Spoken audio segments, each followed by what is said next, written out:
Bonjour sportifs à tous, nous respectons encore une fois le rendez-vous de l'actualité sportive sur SOS Docteur TV. Club Sport parle de deux thématiques en ce jour.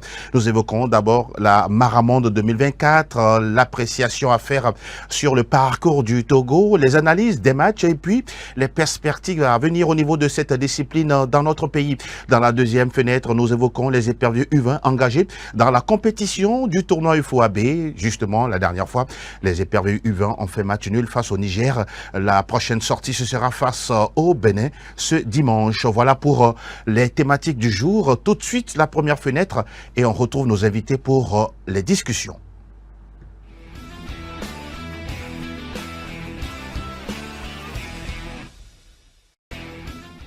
L'actualité sportive, on en parle dans SOS, non plutôt dans Club Sport Santé sur SOS Docteur TV. Tom Fei Karou, bonjour et bienvenue. Vous êtes habitué à ce plateau, hein. Bonjour, oui, à vous. Bonjour Angelo et bonjour à tous les téléspectateurs de SOS Docteur TV. Ouais, vous nous avez manqué, c'est parce que vous étiez en Côte d'Ivoire. Oui, on était à Abidjan pour la Maramonde. Oui, ça s'est bien passé. Bon, on peut le dire. On peut le dire ainsi. Oui. On aura tout le temps de revenir en long et en large par rapport à cette thématique. Boukari Amadou était avec nous. Bonjour, DTN. Bonjour, cher ami. C'est votre première. Nous vous souhaitons la bienvenue. Merci. Joli plateau également. Merci beaucoup d'être des nôtres. Nous parlons de Maracana avec la première édition de la Coupe du Monde. Oui, on sait très bien qu'il y a eu des championnats locaux, des championnats nationaux. Après, on est passé à la Coupe d'Afrique des Nations de Maracana. Le Togo a déjà remporté au moins 3 fois cette discipline, sinon ce trophée continental. Et là, maintenant, on parle de la Maramonde, la première édition de cette Coupe du Monde. Tom Fekaro, vous qui êtes, oui, un des chargés de l'administration au niveau de la FETOMA, de manière globale, c'est une compétition que vous avez appréciée quand vous regardez dans le rétroviseur? Oui, la Coupe du Monde de Maracana, c'est la toute première édition. Il faut dire que d'abord, il faut parler de ce qui s'est passé, enfin comment ça s'est passé. Et je veux d'abord féliciter les organisateurs, la Fédération internationale de Maracana et tous ceux qui ont travaillé autour. On a toujours joué pendant 10 ans la Coupe d'Afrique des Nations. Oui. Et cette dernière fois, c'était la Coupe du Monde. Et il fallait, c'était osé, mais il fallait le faire. Il fallait le faire parce que c'est une nouvelle discipline. Et les pays qui la pratiquent aujourd'hui ne sont pas encore très nombreux. On a eu 16 qui étaient prévus. Pour une première édition. Quand on considère la Coupe du Monde de football, la première édition, c'était seulement 4 voire 6 pays. Voilà, donc il faut féliciter ceux qui ont œuvré à ce que cette compétition puisse avoir lieu. Oui. Je disais qu'on devait être 16, on a pu jouer la compétition à 16. Exactement. Et il faut voir l'organisation, comment ça s'est passé. Vraiment, il faut féliciter ceux qui ont eu l'idée et ils ont pu conduire l'idée jusqu'à sa fin. Et tous ceux qui ont participé, tous les pays qui ont participé sont sortis très contents, très ravis d'avoir participé à cette première. Nous espérons que la suite sera encore mieux. Oui. La prochaine édition, c'est au Cameroun. En 2027, non? C'est ça? 2026. 2026. Dans 2 ans. C'est déjà prévu. Très bien. On espère que ça va être encore amélioré et que le Togo fera une meilleure prestation. Oui, le Togo qui accueillera plutôt la Maracane en 2027. D'après justement les informations. Bien sûr, c'est ça. Lors de l'Assemblée générale, oui. Il a été décidé que le Togo, après la Guinée-Bissau en 2025, oui. Le Togo abritera la Coupe d'Afrique des Nations de Maracana. Exactement. En 2027. D'accord. On va parler toujours de cette Maramonde-là. Vous revenez pas forcément avec la médaille d'or. Vous avez cherché l'argent, mais là, c'est le bronze. D'abord, félicitations. Merci pour une beaucoup. première édition. Merci. L'on se rappelle, avant le départ de la délégation, on avait demandé au président, le premier vice-président de la FETOMA, est-ce trop demandé pour les Togolais d'aller chercher la coupe et revenir? Il avait dit non, ce n'est pas trop demandé. Mais là, vous êtes paré d'or, paré de bronze, pardon. On aimerait que vous soyez paré d'or, mais ça n'a pas été le cas. Vous appréciez ça? Oui, une médaille de bronze, c'est quand même pas rien. C'est pas rien parce que l'objectif de la fédération, en partant, nous avons eu l'occasion de le dire ici, de le crier partout, que nous devons revenir avec la médaille d'or. Quand on parle de Maracana, dans le monde entier, C'est vrai, il y a la Côte d'Ivoire, mais il y a aussi le Togo. Le Togo, et absolument. l'équipe que nous avions, le DTN en parlait tout à l'heure, l'équipe que nous avions était une équipe constituée pour ramener le trophée. Et il y a eu des situations qui ont fait que ça n'a pas été le cas. On a eu la médaille de bronze, mais on s'en contente. On se réjouit pour ça, on s'en contente, mais ce n'était pas notre objectif. Ce n'était pas forcément les visées concernant cette compétition. Boukari Amadou, arrivé au Bercail avec la médaille de bronze, vous avez aujourd'hui quel sentiment quand vous regardez de par-dessus l'épaule? C'est une satisfaction, hein, quoi qu'on dise. C'est une première Coupe du Monde. Oui. Et on était 3e. Et je crois que c'est une satisfaction, même s'il y a des regrets. Et regrets parce que l'objectif premier était d'aller chercher le trophée. Et malheureusement, ça n'a pas été le cas. Mais on le prend sportivement, on l'a déjà pris sportivement. Et le travail va continuer. Vous êtes un homme fier de vos joueurs? Oui. À 90%, oui. Parce que la manière dont on s'est préparé depuis qu'on a annoncé cette Marathon, il y a quand même eu beaucoup de travail. On a essayé de faire le tour de tout ce qui peut nous permettre d'aller chercher la coupe. Heureusement, au début de la compétition, on a quand même assuré.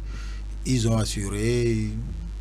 Et si vous étiez dans le rôle du Palais des Sports, vous allez remarquer que quand le Togo joue, malgré que le public nous est hostile à ce que nous faisons, à la fin de chaque match, on était applaudis. Donc ça veut dire que l'objectif qu'on a eu en allant en Côte d'Ivoire, non seulement c'était de prendre le trophée, mais c'était de réinventer notre Maracana. Et c'est ce qu'on a su faire en terre ivoirienne. Quand vous dites révolutionner votre Maracana, vous vous êtes adapté aux adversaires ou bien vous étiez sûr de votre jeu à chaque match? Oui, sûr, parce que, comme je l'ai dit, on voulait réinventer les choses. Et il y avait une manière de jouer Maracana qui était de jouer une et puis on dégage, on balance pour l'attaquant dans la bouteille. Nous, on s'est dit non. Il va falloir d'abord prendre du plaisir, donner du plaisir au public et maintenant gagner. Et c'est ce qu'on a essayé de faire tout au long de la compétition. C'est une réussite parce que même les organisateurs, les étrangers, les pays, par exemple le Brésil, la Colombie, le Canada, Oui. Ils ont quand même apprécié notre sélection, nos joueurs. Et je dis, c'est une satisfaction.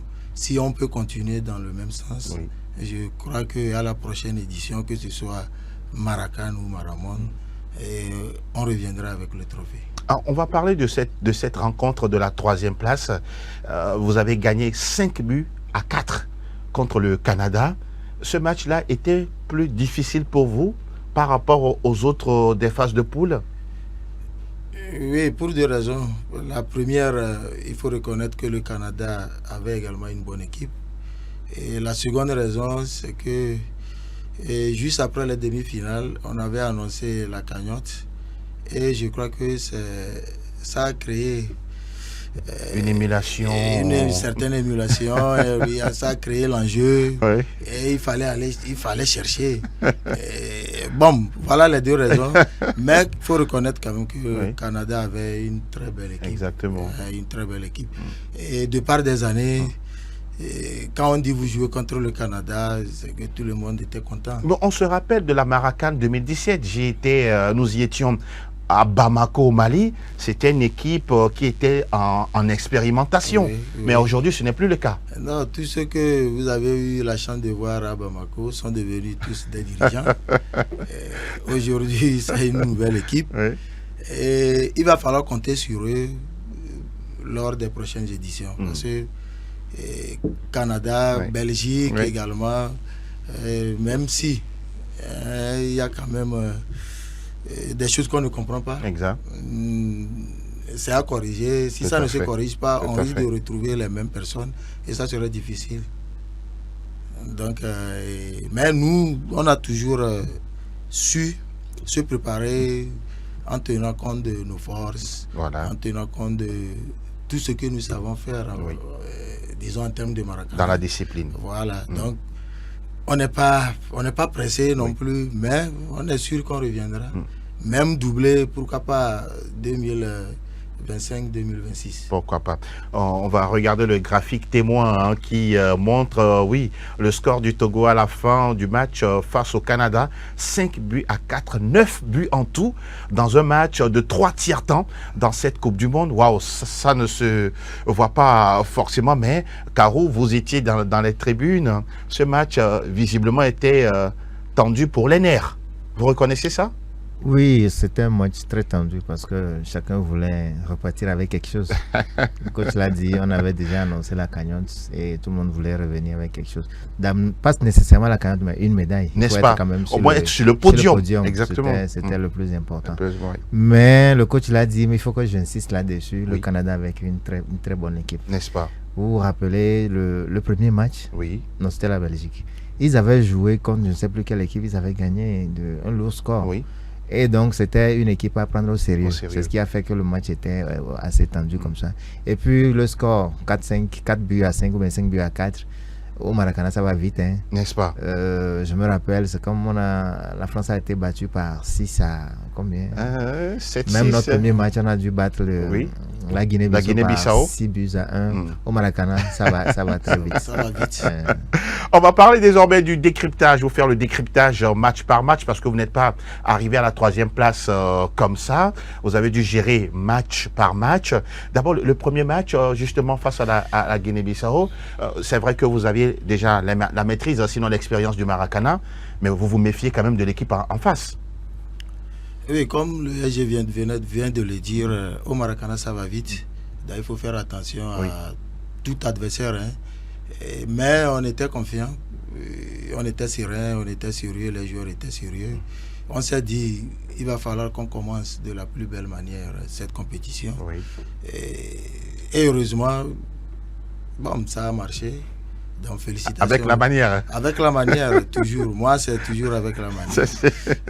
Et ça a réussi. Oui.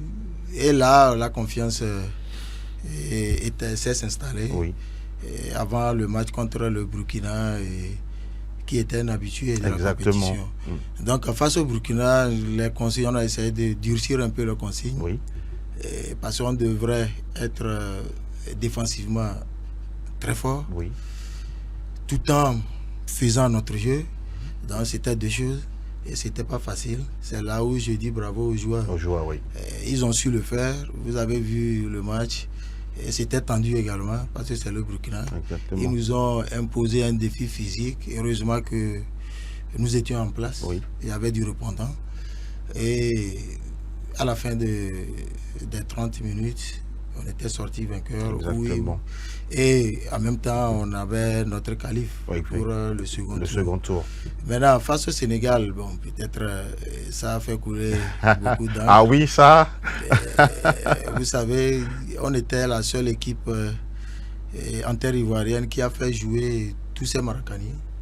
D'abord, lors du premier match, tout le monde, tous les 12 sélectionnés. C'était votre volonté? Oui. Oui, il fallait expérimenter quelque chose. Je l'ai dit, on était en terre ivoirienne pour deux choses. Oui. Réinventer le Maracana, oui. Et prendre le trophée, prendre la coupe. Exactement. Et en second match, peut-être c'est deux joueurs qui n'ont pas eu la chance de jouer sur les 12. Oui. Donc c'est pas rien.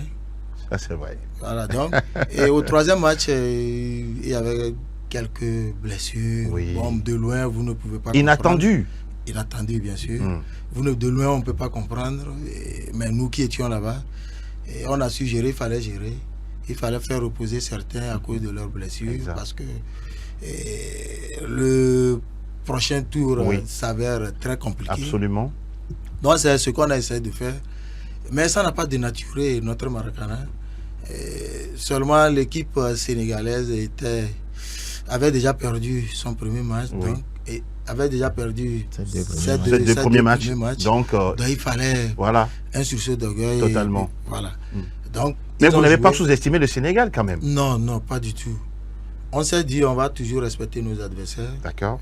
Donc il n'y a pas à sous-estimer un pays. Oui. Et donc, ils ont joué, on a joué, ils ont gagné. Seulement, de loin, on attendait les gens dire... Ah, vous connaissez le supporter. Oui, que non, on a fait quoi, on a modifié, parce qu'on sait... Non, bon, loin de là, vous étiez prêt aussi à ça, à des critiques, hein? Normal. Normal, voilà. Et après ça, justement, le Togo a dû encore faire du travail parce que les matchs de quart de finale, surtout ce match de demi-finale face aux voisins, le Bénin, vous étiez allé pour décrocher justement la timbale avec la manière.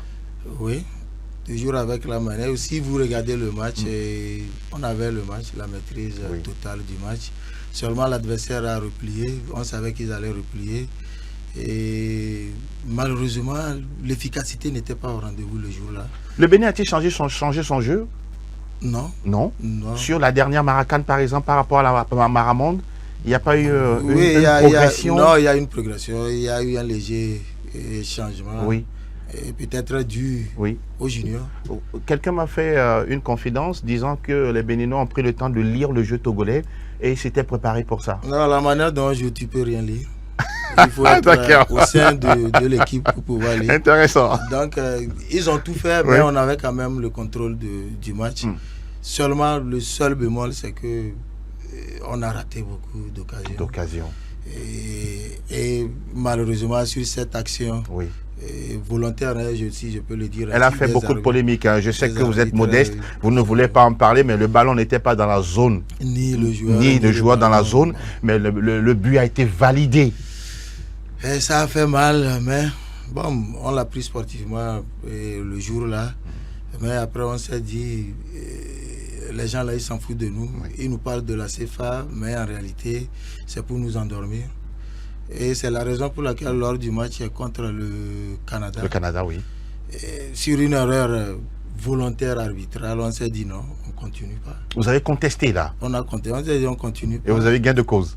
Ouais. Donc je me dis, cette histoire de CFA, une fois que l'enjeu prédomine, et il va falloir revoir cette histoire de CFA. Exactement. Ouais. Sur ce match-là, c'est vrai qu'on n'est pas dans les secrets des dieux, Karou, Tom Fay.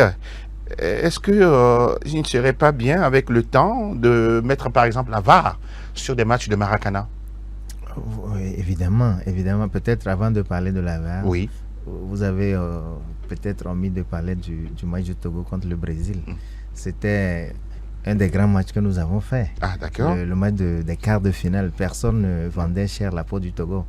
Et selon ceux qui ont suivi les médias ivoiriens, à la veille de notre match, tous les techniciens, tous les journalistes qui étaient sur le plateau disaient que le Togo ne pouvait rien contre le Brésil. Et c'est en ce moment qu'il faut féliciter le coach et tous les joueurs qui ont pu. Mais on a neutralisé le Brésil. Ils n'ont pas pu jouer. On les a battus par 4-0. Mais ont-ils l'habitude de jouer au Maracana? Ils sont beaucoup plus forts dans le futsal. Ils ne jouent pas le Maracana, ils jouent le futsal. Mais il n'y a pas une grande différence. À part quelques différences dans les règles, il n'y a pas une grande différence. Et vous savez, leur jeu, ce n'est pas de balancer depuis la défense pour l'attaquant, non. Effectivement. Ils posaient la balle, ils allaient de passe en passe, jusqu'à aller avec marquer. Des déplacements. Ils étaient très techniques, mais face à nous, ils n'ont pas pu. Pour vous, c'est une belle démonstration. Oui, et puis le coach l'a dit tout à l'heure, on devait réinventer le Maracana, et ça a été fait. Ça a été fait. On n'a pas. Vous avez suivi le jeu ivoirien. Bien sûr. C'est vrai, ils posaient la balle, ils jouaient aussi, mais ils balançaient surtout parce qu'ils avaient des personnes assez grandes dans l'attaque pour dévier la balle pour faire le jeu. Mais nous, on n'a pas joué comme ça. Toutes nos balles, toutes nos actions ont commencé par la défense, passé par le milieu jusqu'à l'attaque. Et c'est ce qui a fait que nous n'avons pas tremblé devant le Brésil. Ils n'ont même pas joué. Ça, il fallait noter ça. Parlant un peu de cette histoire des actions qu'on ne voit pas, de l'introduction de la VAR dans le... Je disais, lorsqu'on faisait la formation au niveau de... à Lomé, vous vous rappelez? Exactement. La formation des arbitres en prélude à la Coupe du Monde a été faite à Lomé. Nous avons eu l'occasion de poser cette question pour voir. Est-ce qu'avec l'évolution de la vidéo dans le football et puis dans les autres disciplines, est-ce que ce n'était pas l'occasion aussi d'introduire la VAR dans le Maracana pour éviter tout problème? Et comme si on voyait de loin, c'est l'une des situations qui nous ont empêché d'aller à la finale. La balle qui n'était pas rentrée, qui n'était pas dans la surface, et le joueur tire et l'arbitre accorde le but. On a protesté un peu, mais ça n'a pas réagi. Et nous avons été battus, malheureusement. Donc nous pensons que c'est l'occasion, ce sont ces incidents comme ça qui interpellent un peu les organisateurs. Et des choses à améliorer pour le futur. Oui, des choses à améliorer. Il faut introduire la VAR dans le Maracana. Très bien. De toute façon, le Togo revient avec la médaille de bronze. Ce n'est pas rien pour une première édition de cette Coupe du Monde. On va parler maintenant, quand on fait une compétition, c'est qu'on doit retenir des leçons. Ah oui, absolument. Qu'est-ce qu'on retient pour le Togo? Et beaucoup de choses. D'abord, au niveau des joueurs, ils ont appris beaucoup de choses. Ils ont appris, par exemple, des Brésiliens, leur manière de jouer, parce que après les matchs, il y a quand même des causeries. Et les nouveaux, ou bien les nouvelles têtes, ils ont quand même pu toucher du doigt ce que c'est qu'une compétition de Maracana. Donc c'est quelque chose. Maintenant, à notre niveau, au niveau du staff, je crois également qu'il y a eu beaucoup de leçons. Je peux citer peut-être le jeu des Brésiliens. Ils avaient deux, bon, c'est pas le lieu mais ils avaient quand même deux manières de jouer. Et on a quand même essayé que vous allez de prendre, voilà. Maintenant, on a eu le contre. C'est ça, on a appliqué lors du match des quarts de finale. Mais on va essayer de l'expérimenter ici. Très bien. Pour voir ce que ça va donner à l'avenir. Donc, on a appris beaucoup de choses. C'était bénéfique, cette marathon. Et ça permet également de développer, de développer le Maracana au plan national. Vous avez senti un staff consensuel. Vous avez travaillé ensemble, même si oui, il y a souvent des discussions entre vous, tel est d'accord, tel n'est pas d'accord, mais à la fin, c'est un consensus pour le bien de l'équipe nationale. Oui, ça a toujours été sur un consensus depuis Grand Popo. Et surtout cette année, depuis les séances d'entraînement, je crois que on a quand même eu des discussions franches. D'accord. Sans langue de bois. Sans langue de bois. Et au final, voilà. On a réussi. Donc je dis bravo également à tout mon staff. Vous allez voir peut-être que ce n'était pas très visible. Et il y a quand même un qui était dans les tribunes et chaque fois il prenait des notes. Il nous envoyait ces notes-là directement sur le terrain. C'est comme ça, à un moment donné, au niveau de la table, ils étaient étonnés. Ils se disaient, mais les gens là, les Togolais, ils sont fous ou quoi? Comment on est en train de jouer un match de 10 minutes et ils se permettent d'envoyer encore des bouts de papier au coach, etc. Mais ça a été bénéfique et on a su gérer la compétition. L'une des satisfactions également du Togo, vous pouvez le confirmer, c'est quand même la belle prestation d'Ouro Moustapha, ce Maracanier qui a marqué au moins 7 buts, si je ne me trompe pas, ou peut-être plus, c'est à vous de confirmer tout ça. Oui, il a marqué 8 buts. 8 buts, voilà. 8 buts. Il a failli finir meilleur buteur de la compétition. Voilà, le meilleur buteur était à 9. C'est ça, je dis, s'il avait marqué comme il a fait lors des autres matchs, lors du match de demi-finale, contre le Bénin, voilà, il allait être meilleur buteur. Et Ouro Moustapha, moi je l'appelle Oiseau Rare. Lui-même s'est surnommé CR7. J'aime les buts. Il a beaucoup de noms. Qui sont liés au but. D'accord. Donc c'est un oiseau rare depuis le championnat national de première division de football. C'est un oiseau rare. Il vient et puis il marque et puis c'est fini. Donc vous le connaissez bien, il a toujours marqué. Il fut meilleur buteur de la Maracana également. On a compté sur lui et il a démontré tout le bien qu'on pensait de lui. Et vous allez voir, Norman Moustapha, il est bon de la tête. Exact. Il est bon de la tête. Mais dans cette marathon, il n'a marqué, je crois, qu'une seule fois. De la tête, Dans un match où il a fait un triplé là. Voilà, donc c'est pour vous dire que il a marqué pied gauche, pied droit, poitrine et tout. Et c'est pour dire, j'ai parlé de réinventer les choses. Ouro Moustapha, tout le monde sait que c'est de la tête. Mais lors de cette marathon, il n'a fait que marquer du pied. Donc c'est une satisfaction Exactement. au niveau du staff technique parce que on a voulu que ça soit ainsi. Et il l'a fait. Félicitations à lui. Même sur nos 24 ou 25 buts que nous avons eu à marquer, il y a eu seulement 2 buts de la tête. Exact. Donc le tout c'était au sol. C'était au sol. Parce qu'on a compris qu'il fallait... C'était possible de faire tout au sol. Oui. C'est possible. C'est ça qu'on a fait. Même les Brésiliens dont je parlais, les Brésiliens, c'est la seule équipe qui a gagné tous ces matchs de poule sur le terrain. Exactement. 3 matchs, 3 victoires. Mais ce sont des novices. Et donc, ça veut dire que c'est un message qu'on nous envoie à tous. Voilà. Alors, il faut beaucoup apprendre d'eux. N'est-ce pas? On va parler toujours de Maracana, mais cette fois-ci faire une projection parce que, à part ce qu'il se passe sur le terrain, dans les coulisses également, il y a bientôt une assemblée générale élective. Tout doucement, oui, les choses se mettent en place. Tom Fay?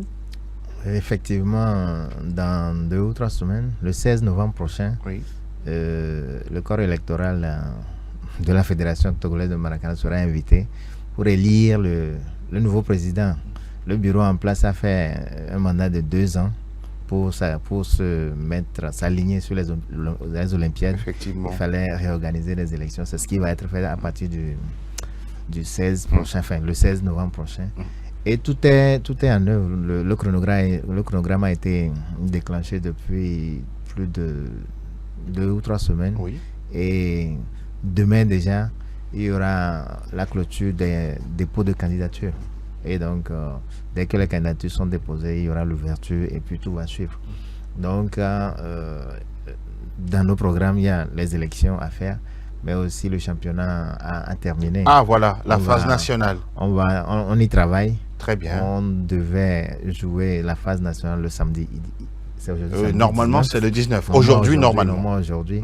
Mais ça a été reporté sur le 2. Nous sommes en train de travailler. On est sur 2 fronts. Et les élections et la phase nationale. On y travaille. On verra ce que ça va donner d'ici peu. Pour la phase nationale, on peut rappeler les équipes qualifiées ou bien ce serait un exercice un peu compliqué pour vous?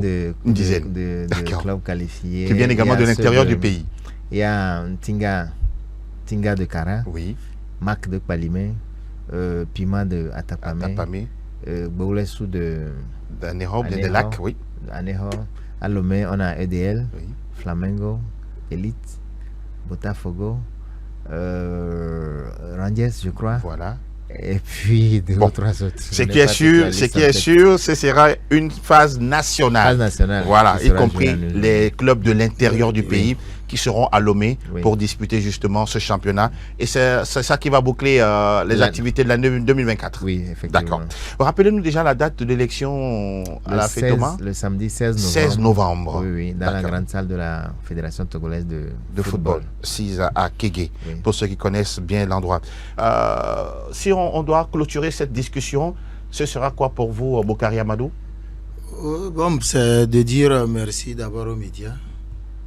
Parce que grâce à vous, le Maracana est connu un peu plus. Et certains connaissaient le Maracana, mais grâce à vous, et aujourd'hui quand nous passons dans la rue, on dit bon, il y a des discussions quand même. Exact. Donc c'est un plus. Et dire merci également aux autorités sportives du pays, en commençant par Madame le ministre des Sports. Qui a soutenu la fédération. Oui. Et qui suivait même tout ce que vous faisiez de l'autre côté à chaque fin de compétition. C'était une mère pour nous. Et je ne vais pas beaucoup parler, le SG là, peut-être il va revenir sur ça. Exactement. Et dire merci également au public sportif. On a quand même eu des échos quand on était là-bas, des encouragements, des félicitations.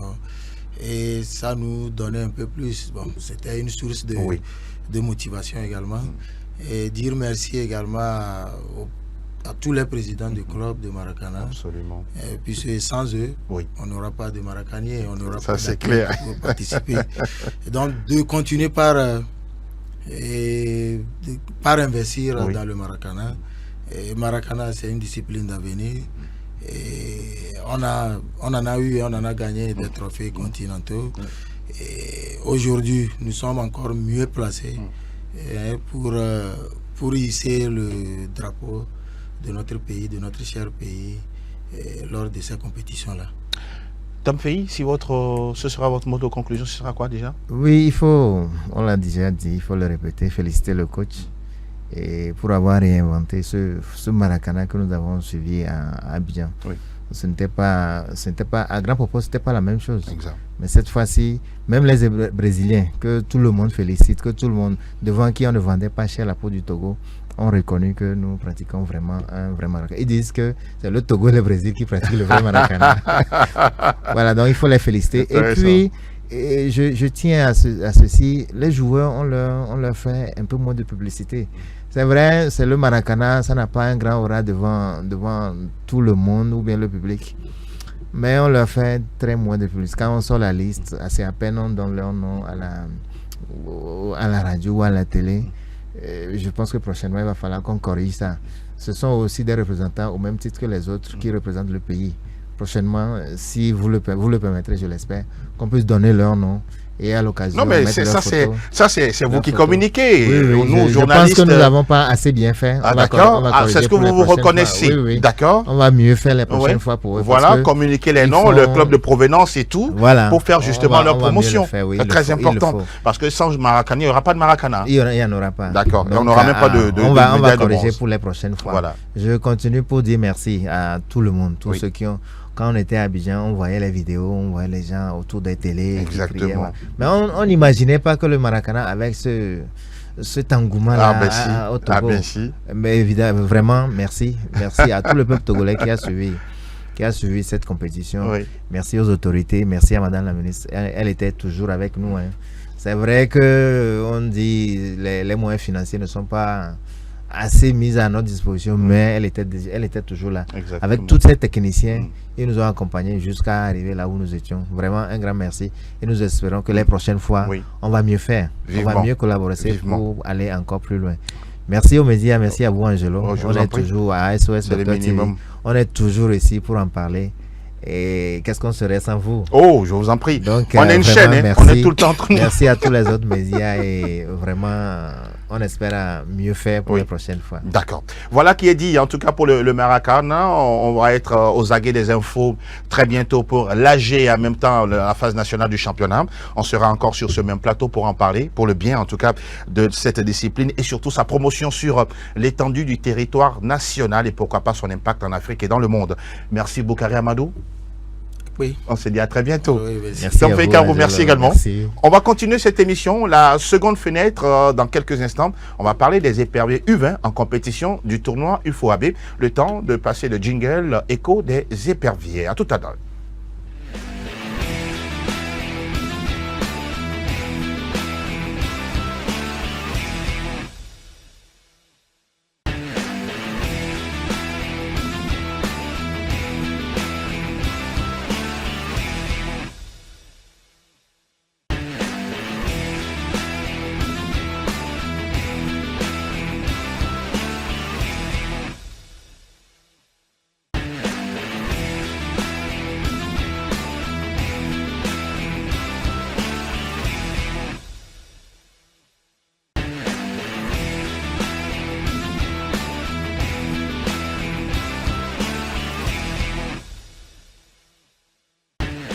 Nous évoquons l'actualité des éperviers, mais ceux de la catégorie U20. Oui, ils étaient en compétition depuis jeudi. Nous parlons du tournoi UFOAB de la catégorie au stade de Kégué. Ils ont fait match nul, 2 buts partout. On va prendre le temps de saluer nos chroniqueurs comme d'habitude. Charles Danesto, bonjour à vous et bienvenue. Bonjour Angelo.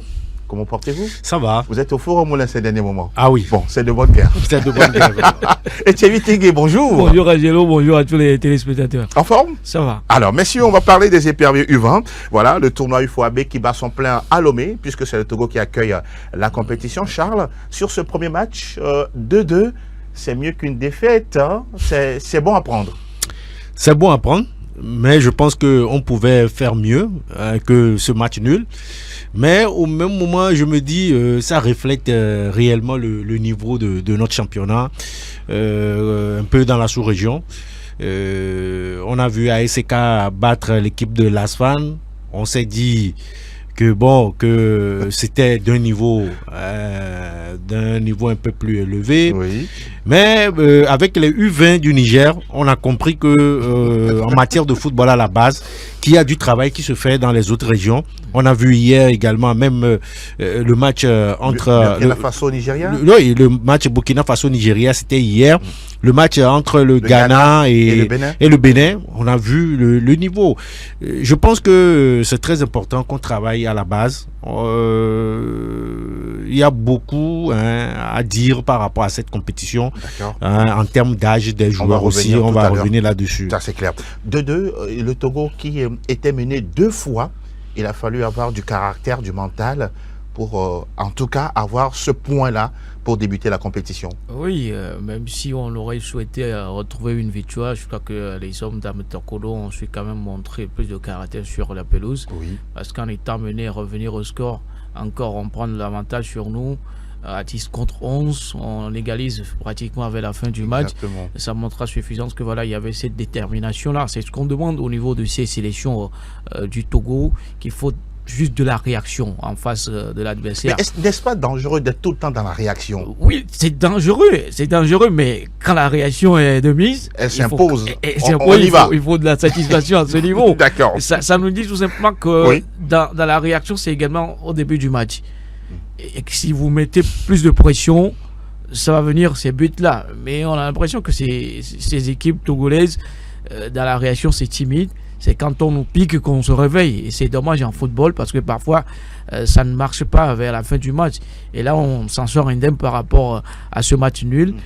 Je crois qu'on a mal débuté, à mon avis. On a mal débuté. Même avec un point, c'est pas bon. C'est pas bon. Nous sommes chez nous. Il faut tout de suite avoir la victoire pour se qualifier. Puisque les 2 autres matchs également, l'autre match, pardon, c'est soldé par un nul également. Donc toutes les équipes ont un point. Ont un point où rien n'est encore joué, mais face aux adversaires, on a parlé tout à l'heure du niveau. Oui. Aujourd'hui, on n'a pas de championnat U17, U20 au Togo. Et ça, c'est dommage. On crie tout le temps pour qu'on organise un championnat. C'est pas ce qui me dépasse au Togo.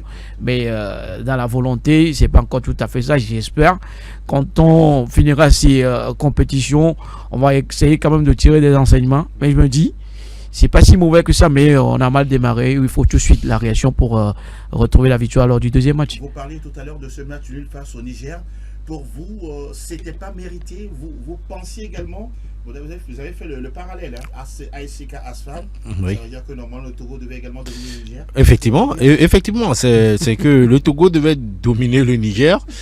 Mais vous savez, dans une compétition, quand vous avez l'habitude d'encaisser toujours en premier, il est vraiment difficile d'avancer dans la compétition parce que il arrive de ces matchs-là où vous allez encaisser un seul but, vous allez courir derrière le score et puis ne pas égaliser. Moi, je crains un peu pour cette sélection du Togo parce que quand vous voyez un peu les adversaires, le Ghana, j'ai vu les supporters du Ghana qui étaient arrivés en grand nombre. J'avais eu froid au dos. Bon, ils ont compris quelque chose. Ils ont compris quelque chose. Maintenant, ça se joue chez nous. La fois dernière, il n'y avait pas un grand public. Je pense qu'il n'y a pas de la communication. Et pourtant, l'entrée est gratuite. L'entrée est gratuite. La faute à qui? Non, ben je pense que le Togo accueille l'événement, mais l'organisation revient à l'UFOAB. Bon, généralement en collaboration avec la fédération. Effectivement, généralement de ce côté on se plaint aussi assez de moyens financiers. Ça a été toujours un peu comme ça au niveau de l'UFOAB, on met pas les moyens pour la com. Oh oui, c'est le constat, c'est le constat, mais c'est regrettable. Mais je pense que la fédération, même à son niveau, pouvait ne serait-ce que communiquer autour des éperviers, inciter le public comme on l'a fait pour les seniors, pour que. C'est pas suffisant, ils n'ont pas d'entrée gratuite. Non, mais bon, je pense que les affiches pour passer la communication. On est à quel niveau? Pourquoi pas? J'ai toujours parlé de caravane pour mobiliser toute la population. Personne ne savait. Peu de Togolais savaient qu'il y a match à Kégué avec les U20. Effectivement. Je suis sûr. C'est tout. Il fallait voir la colonie ghanéenne qui a pris toute une place entière dans les tribunes. Mais c'est organisé. Et ce qui n'est pas organisé chez nous, c'est dommage. On joue une compétition chez nous à la maison, mais pas mal de public n'était pas tout à fait au courant de cela.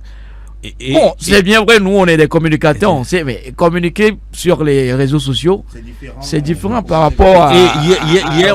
Hier au stade, il fallait voir les Nigérians. ils ont fait le déplacement pour venir soutenir les ressortissants. C'est la mobilisation, Angelo. Ici, nous sommes au Togo, c'est la population togolaise. Mais on n'y était pas au stade la fois dernière. Bon, je pense que pour les prochains mardis, il faudrait qu'on fasse une mobilisation derrière les U20. Ça va également les booster. Parce que déjà, l'équipe envoie un peu l'effectif. Ce n'est pas mal en choix. J'ai bien apprécié le but égalisateur de Tchadjobo sur ce geste très technique. Homme du match. C'est très important. Je pense que quand le public sera là pour accompagner ces joueurs, on peut faire cet effort-là hein, de surpasser hein, ce match nul et avoir des victoires. Parce que le Ghana, on connaît le Ghana comme une grande nation de football au niveau des jeunes. Le Bénin, c'est à côté ici. Le Bénin a révolutionné son football en organisant cette saison le championnat U17 qui est obligatoire pour toutes les équipes qui se sont engagées dans le championnat. Donc c'est possible hein, que face au Bénin, on verra également nos amis, nos voisins d'à côté qui feront nombreux les déplacements pour venir supporter leurs jeunes frères. Donc je pense qu'il faut une mobilisation de la population derrière les éperviers pour que on puisse se qualifier pour la CAN, parce que moi je me dis c'est vraiment très important. L'absence de nos équipes au niveau de cette phase finale de la CAN, ça pénalise même l'équipe A sans qu'on ne sache. N'est-ce pas?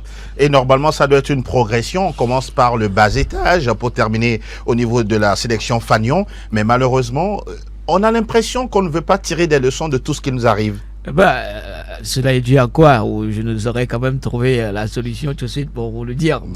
Ce qu'on fait, c'est la base de toutes choses qui donnent le résultat. On n'a pas de championnat U17 ni U20.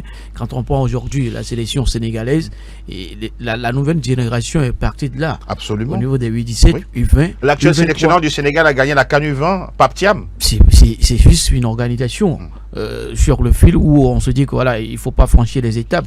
Au Togo, on franchit les étapes. Où ces joueurs, quand ils arrivent en équipe A... Vous voulez dire plutôt qu'on brûle les étapes? On brûle les étapes, j'allais dire plutôt. Donc, si on franchit, c'est que, voilà, c'est U16, U17, U20 et U23. On ne va pas répéter les mêmes choses où, quand on le dit, ça ne rentre pas pour pouvoir les prendre en compte. Aujourd'hui, on est devant le fait accompli avec cette sélection qui, normalement, devait faire tout pour se qualifier. Ça fait un bout de temps, on n'a plus retrouvé le Togo sur ces compétitions. C'est l'occasion ou jamais. Et quand le sélectionneur sélectionne des joueurs, et moi, j'ai toujours eu à dire qu'il faut travailler en amont avec les entraîneurs de ces joueurs qui sont dans leur club respectif. On a vu la fois dernière avec Ameto Kodo, qui a eu des joueurs. La chance qu'on a aujourd'hui, on a des jeunes joueurs qui évoluent dans le championnat, qui parfois se retrouvent titulaires dans leur club. Certains pris dans certains centres de formation. Sauf que voilà, le petit bémol, avec Ameto Kodo, on a retrouvé des joueurs qui étaient par leur poste de prédilection. Et ça, c'est dommage. Il faut communiquer avec les entraîneurs de ces joueurs dans leur club. Vous pensez qu'il n'y a pas beaucoup de travail qui a été fait en amont? Bon, c'est bien vrai qu'il y a un travail qui se fait, mais pas tout à fait ça. Pas tout à fait ça pour moi. Parce qu'il faut tenir compte de leur disposition tactique avec le club et pouvoir travailler avec la sélection. Et ça, on l'a pas retrouvé. C'est pas si grave ce match-là, mais il va falloir rebondir avec la victoire parce que seule la victoire peut quand même nous propulser vers cette qualification. La question qui suit, messieurs, c'est de savoir, est-ce un défi pour Vincent Ameto-Kodo à la tête des U20, Charles? Je pense bien. Si je ne me trompe, ce sera sa deuxième participation. Oui, il était au Ghana récemment. Ça n'a pas marché. 3 matchs, 3 défaites. Je pense que cette fois-ci, nous sommes à domicile et il est très important qu'on se qualifie. Moi, je veux bien cette qualification au vu de l'atmosphère qui règne actuellement. Vous voyez quand même de la qualité dans ce groupe des joueurs? Oui, je pense qu'il y a de la qualité. Mais je pense au même moment que ce qui manque réellement, c'est l'absence de compétition. Pour permettre aux joueurs d'être performants, de valoriser leur talent. C'est ce qui manque. C'est-à-dire, on prend des joueurs dans les centres de formation qui ont joué juste des coupes, des tournois. Ça ne suffit pas. Par rapport à ceux qui ont disputé tout un championnat. Tout un championnat. Je pense qu'il y a une différence nette en termes de qualité individuelle et autres. Et je pense que dans ces genres de compétition, ça ne permet pas aux joueurs également de se vendre comme il faut, quoi. quelqu'un On rappelle que sur ces matchs-là, il y a souvent des recruteurs qui arrivent. Hein. Effectivement, il y a de ces recruteurs qui commencent par suivre ces joueurs, et quand vous qualifiez pour la Coupe d'Afrique des Nations, c'est un pas de plus. Il se dit, ok, on a confirmation du talent de ce joueur. Et avant puis, que vous ne continuiez, avant qu'on ne commence pas. Il y a le jeune Lamine Camara, U20, champion d'Afrique, aujourd'hui qui est au sein de la sélection sénégalaise de football. Oui, il évolue à Monaco. Oui, c'est pourquoi je dis que pour moi, je veux bien que cette équipe-là se qualifie pour la phase finale, parce que ça permettra, vous savez, quand vous jetez un coup d'œil au niveau de la sélection A du Togo à ce jour, vous verrez bien que il y a de la place. Il y a de la place pour les jeunes. Maintenant, il leur revient à partir de ces genres de tournois de s'imposer, hein, et petit à petit de crever l'écran. Surtout, on sait que la CAN U23 ne se joue pas régulièrement, et c'est à l'approche de la Coupe des Jeux Olympiques que ça se joue. Mais je pense que ça va donner l'opportunité à ces jeunes-là de vite intégrer la sélection A, d'apprendre à travers les stages et autres, et puis bon, d'avoir cette chance-là de pouvoir fait partie des meilleurs de cette sélection. Aujourd'hui, quoi qu'on dise, avec Nibombe Daré, au vu de ce qu'on a eu à faire avec la sélection ces derniers jours, je pense qu'il y a de la place pour ces U20-là. L'essentiel, c'est d'être discipliné, d'être sage, humble aussi. Oui, ben l'ambition, c'est qu'il faut savoir aussi être ambitieux. D'accord. Il faut savoir être ambitieux. Pour eux aujourd'hui, je pense que c'est de démontrer leur talent, d'intégrer l'équipe nationale A, d'intégrer l'équipe nationale A, d'apprendre aux côtés de leurs devanciers, et peut-être dans un an, pourquoi pas, trouver une place de titulaire. Pourquoi pas. La dernière fois, Mensah Metoko King a reproché, bon, pas de reproche, mais il n'a pas apprécié que les enfants, en égalisant, aillent célébrer avec une joie débordante l'égalisation. Et il parlait plutôt d'être dans la gestion de l'émotion. Vous pensez que ça aussi, c'est des choses qui ne sont pas bien pour nos jeunes joueurs? Non, vous savez, on était en infériorité numérique. Et égalisé un but pratiquement avec la fin du match. Il y a une émotion qui envahit tout de suite le joueur qui marque. C'est bien beau qu'on peut essayer de dire que voilà, il y avait de la place pour marquer ce troisième but, mais égaliser, et quel but? Ça se célèbre.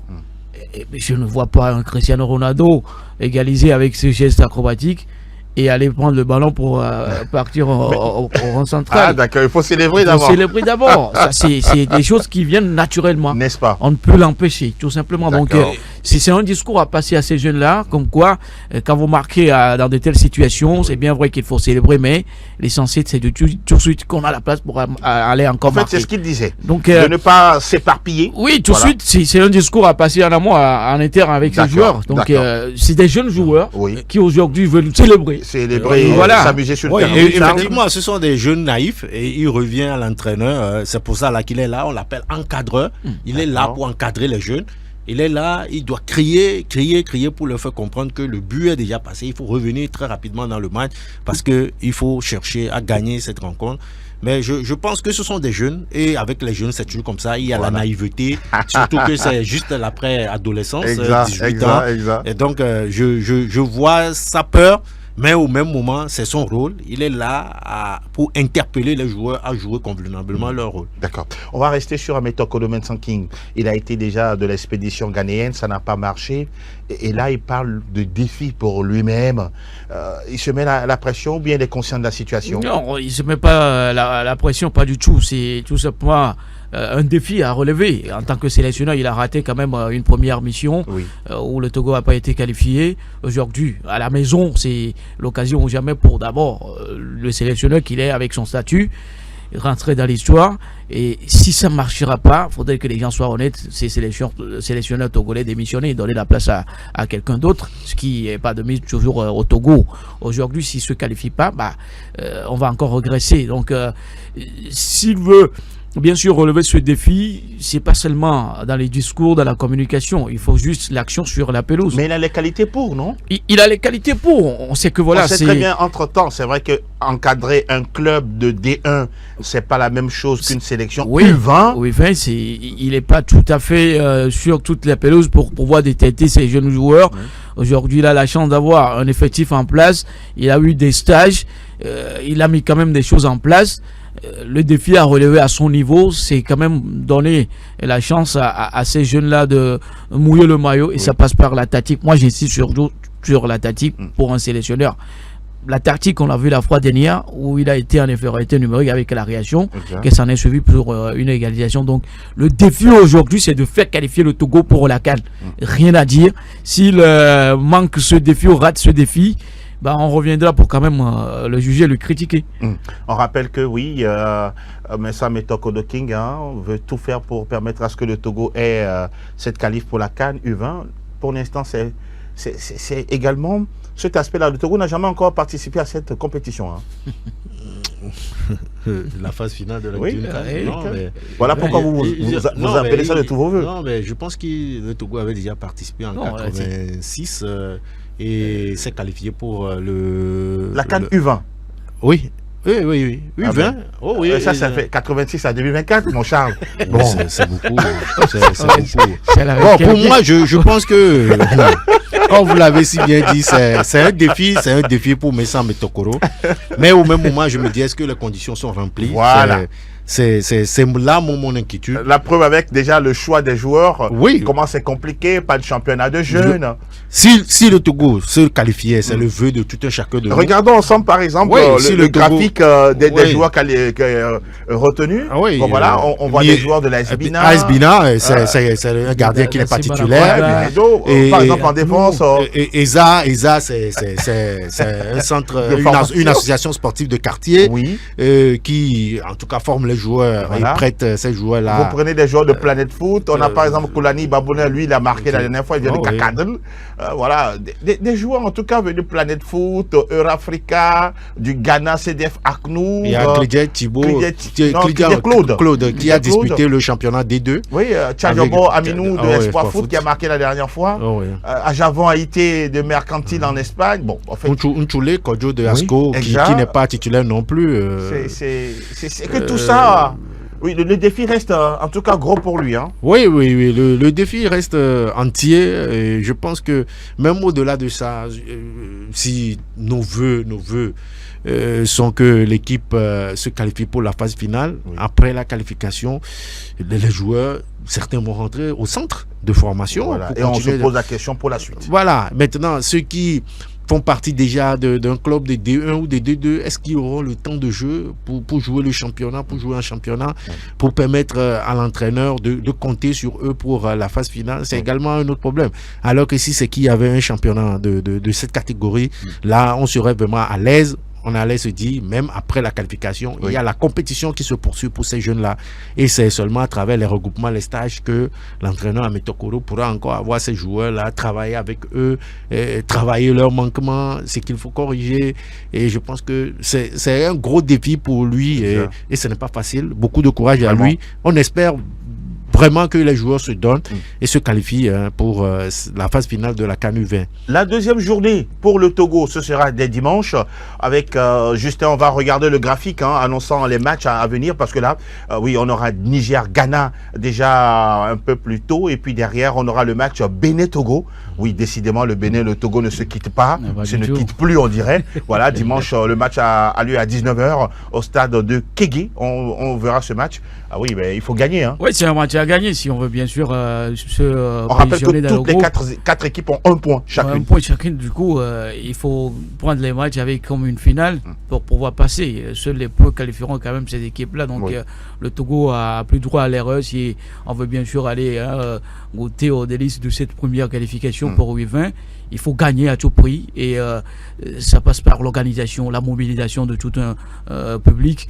Et je crois que ça va se jouer dans la soirée où les gens auront quand même l'occasion, après quelques réjouissances à la maison, de revenir pour suivre ce match-là. Le Togo doit gagner. Obligatoirement, et je pense que le temps même nous est favorable. 19h, c'est l'après-boulot. On ira tous au stade. Oui, il faut mobiliser le public. Il faut mobiliser le public à sortir massivement parce que c'est le voisin d'à côté, le Bénin.